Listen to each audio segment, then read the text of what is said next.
إلى يغفر لهم ما تقدم من ذنبك وما تأخر.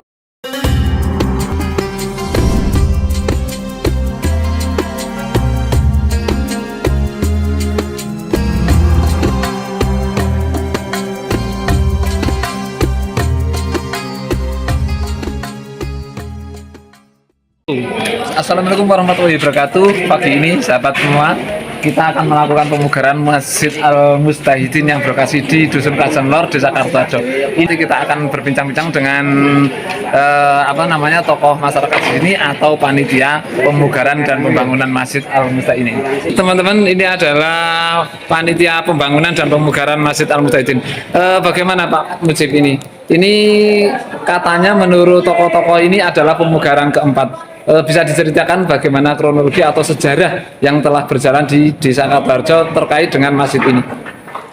Masjid Jami Al-Mutahidin, sebagaimana kita ketahui bahwa masjid ini adalah peninggalan dari Simbah Kiai Sutomarto, ulama dari Keraton Surakarta Hadiningrat, di mana kurang lebih waktu pertama kali masjid ini dibangun tahun 1700-an.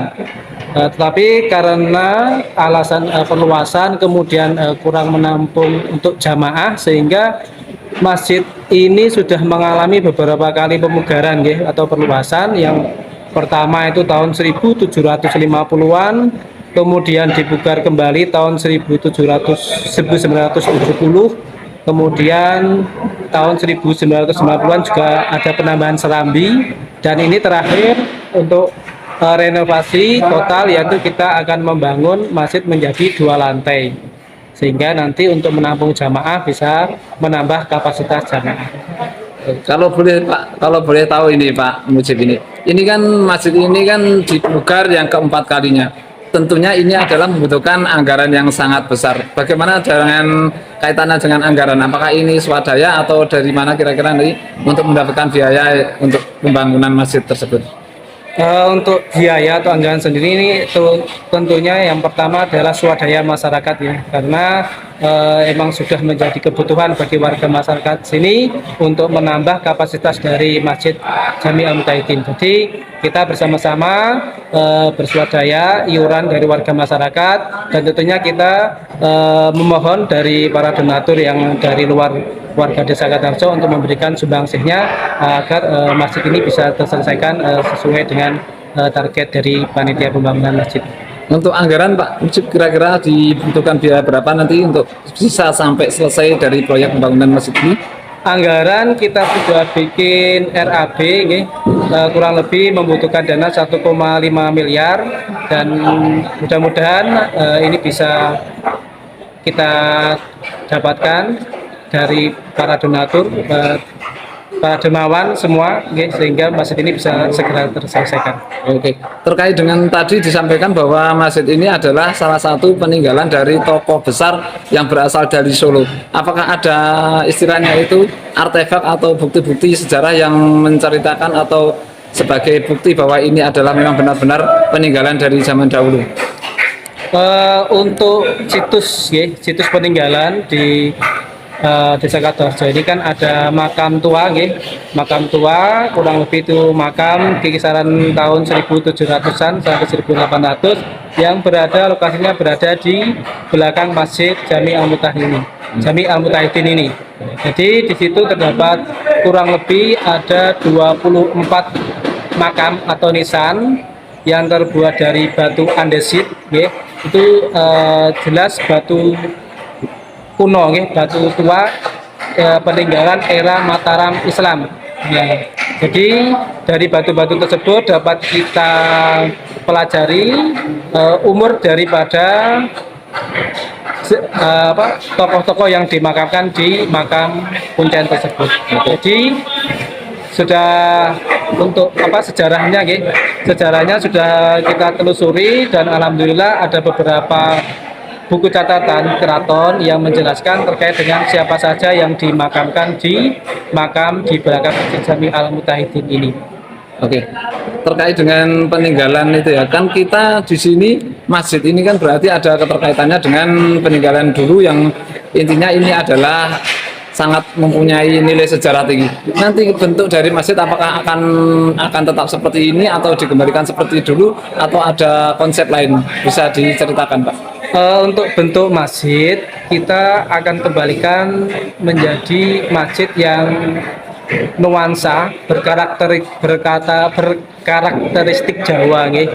Seperti kita tahu bahwa sebelumnya masjid ini dulu sebelum dipugar pertama kali karakternya sangat dominan dengan bentuk-bentuk awal penyebaran agama Islam, yaitu Masjid Tumpang, kemudian ada kolam di depan masjid, kemudian terbuat dari susunan atapnya terbuat dari kayu, gitu. Nah itu akan kita pertahankan, kemudian akan kita terapkan di masjid yang akan kita bangun, sehingga kita tidak meninggalkan nuansa Jawanya. Berarti yang sudah ada dari dulu akan tetap dipertahankan dengan tidak meninggalkan nilai-nilai sejarah dan budaya, begitu ya? Ya. Oh, terakhir Pak Mujib, harapan-harapan ke depan dengan dipugar atau dibangunnya masjid ini seperti apa?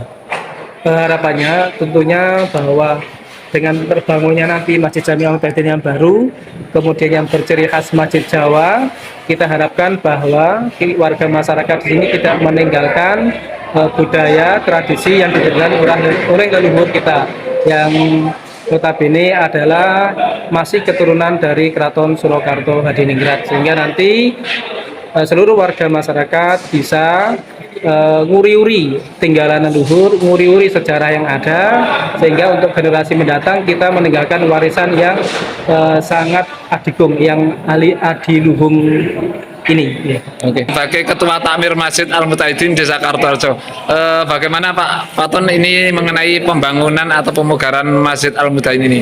Mungkin Bapak Kiai bisa berikan wawasan kepada kita. Ya, sing penting wong sebagai generasi penerus sepuh nggih dados sing penting umat muslim ajeng dibangun kangge sarana ibadah nggih.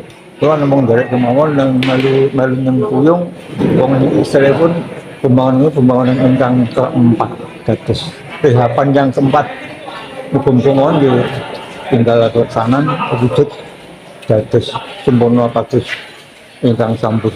Amin. Nyuwun sangat muga masyarakat kami guyub lan dukun. Amin. Nuwun. Nggih, matur suwun Pak Kiai. Ini sekarang kita tidak lupa kita akan berbincang-bincang dengan Bapak Agus Suyono selaku Kepala Desa di Desa Kartoharjo. Selamat siang Bapak Agus. Terkait dengan pembangunan dan pemugaran masjid ini, bagaimana pendapat Pak Agus Suyono selaku Kepala Desa dan dituakan di Desa Kartoharjo ini? Selamat siang juga kepada semuanya terkait dengan pembangunan Masjid Al-Mutahidin di Desa Kartoharjo. Ini memang sudah menjadi kesepakatan dari masyarakat khususnya di dua dusun, yang mana memang masjid ini mempunyai nilai sejarah.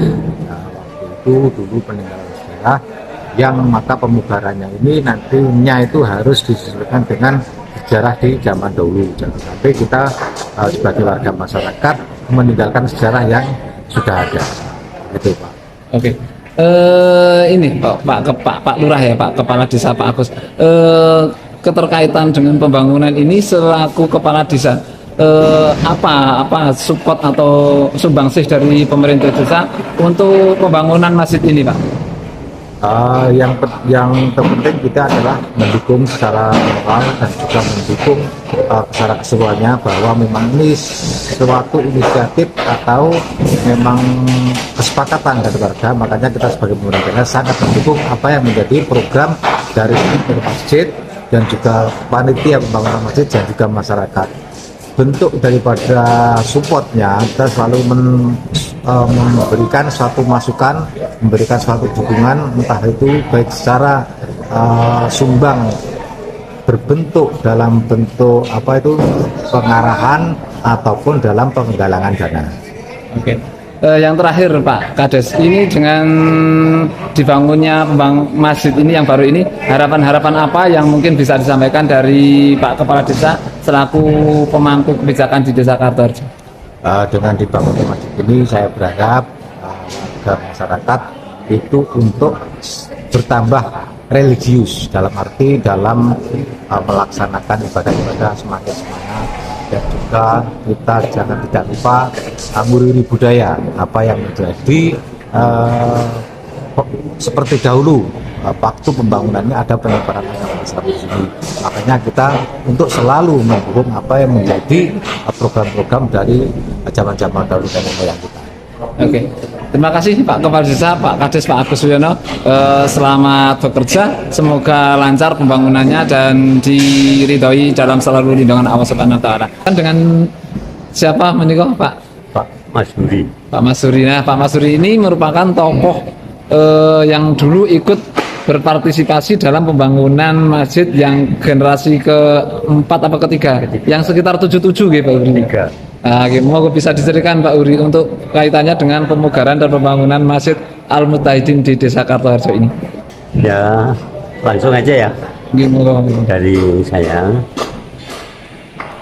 atas nama yang disebutkan tokoh mengenai tentang masalah pembangunan pada tahun 77 yang saya pernah ikut mengalami, sudah mengalami lah tahun 77 pada waktu itu zaman takmirnya kakak saya Kiai Majuti almarhum, yang mana belum sudah disepakati sebagai takmir sehingga memutuskan keputusan bahwa masjid harus dibugar secara total dulu, terus dibangun, yang saat itu sudah merupakan ya bangunan-bangunan sudah bergaya, akan tetapi ya tetap klasiknya masih klasik aja, Masih tidak ditinggal. nah, masih Untuk klasik. untuk pembangunan yang 1977 untuk ini Pak Uri, Ya. apakah masih ada peninggalan-peninggalan yang tersisa yang mungkin masih bisa dimanfaatkan untuk pembangunan yang akan berjalan ini?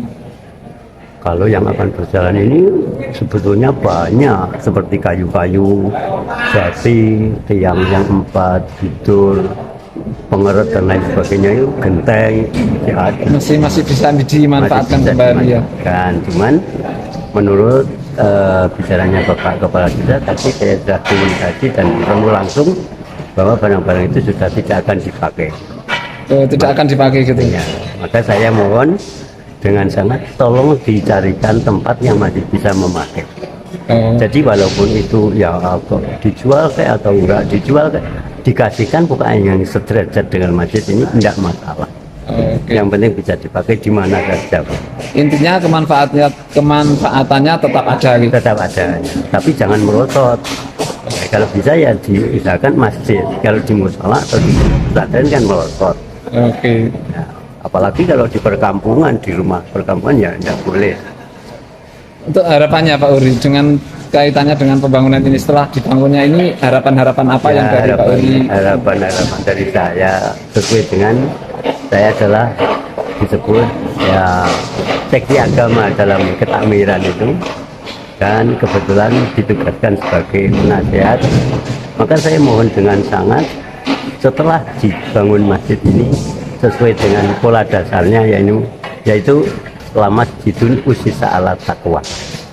Jadi masjid itu betul-betul dibangun untuk sarana menuju ketakwaan kepada Allah saja, tidak untuk yang lain. Hanya bisa merekrut kesatuan dan persatuannya umat menuju takwa kepada Allah Subhanahu wa Ta'ala. Itu harapan besar. Oke.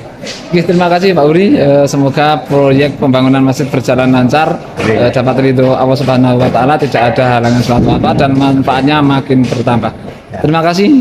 Ini kita ketemu lagi dengan Bapak Mujib yang notabene adalah sebagai sekretaris juga, sekretaris desa. Kita lanjutkan bincang-bincang dengan yang terkait dengan pembangunan masjid ini dan paket makamnya yang menurut beliau tadi disampaikan bahwa masjid ini adalah peninggalan kuno di era 1700 akhir sampai 1800-an akhir. Oke, selamat siang kembali Bapak Mujib. Selamat siang. Tadi disampaikan bahwa di sini adalah peninggalan dari masjid, adalah peninggalan dari para leluhur yang notabene adalah tokoh penyebar syiar Islam yang ada di Keraton Surakarta, yang berarti itu adalah masa-masa di mana kerajaan Mataram Islam lagi berkembang. Boleh diceritakan Pak Mujib, di sekitar masjid ini apakah Pak Mujib itu punya catatan atau tahu sedikit banyak tentang makam itu, siapa-siapa saja nama-nama tokoh yang dimaksud?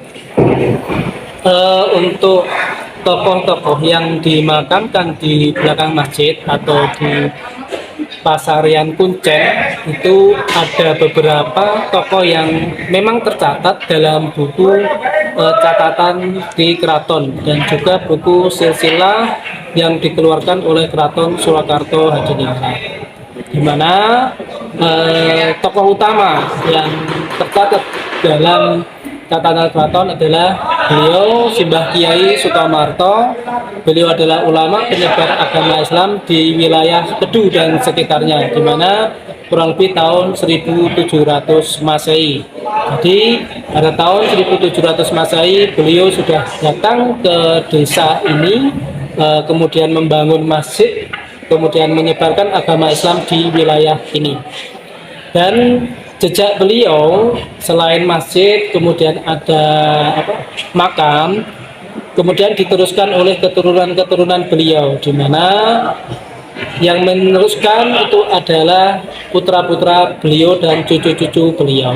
Dan kita ketahui bahwa di catatan juga disebutkan bahwa putra beliau yang juga dia adalah dari Keraton Surakarta Hadiningrat, pejabat, itu untuk makamnya sendiri berada di Jumo, di Jumo Temanggung.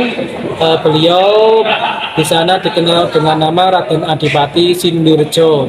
Beliau di sana setelah tidak menjabat di Keraton Solo, kemudian beliau kembali ke Jumo, membangun masjid dan juga menyebarkan agama Islam di daerah Jumo dan sekitarnya.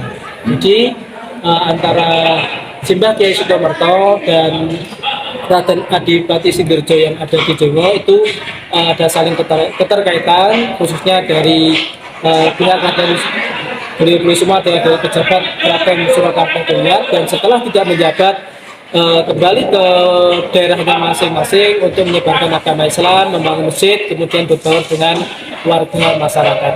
Nah, selain itu generasi penerus beliau yang dimakamkan di masjid, di belakang masjid Jami Al-Mutahidin ini adalah yang ada tiga keturunan beliau yang tercatat dalam catatan keraton.